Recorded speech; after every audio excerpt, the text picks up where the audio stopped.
Hello guys, for today's video ay gagawa ako ng salad na puso ng saging. Ang mga sangkap ay puso ng saging, sibuyas, siling haba, lemon, tapos yung mayonnaise.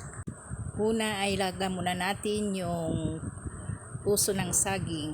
Pagkalaga, hiwa-hiwain natin ng maliliit. Ganyan lang. Ulit-ulitin lang natin ang procedure hanggang maubos. Ayan, pagkatapos nating mahiwa lahat, pigaan naman natin ngayon para maalis yung excess water niya.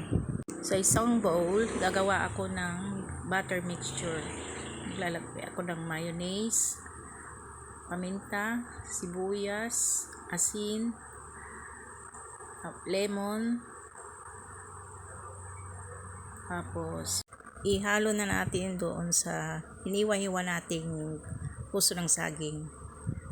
Kung hindi ka pa nakapag-subscribe sa aking YouTube channel, mag-subscribe ka na para updated ka palagi.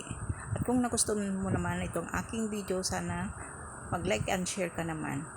Guys, nakalimutan ko palang lagyan ng tuna flakes, kaya pala may kulang kako, yung pala yun ang nakalimutan kong ilagay. Thank you guys for watching and God bless.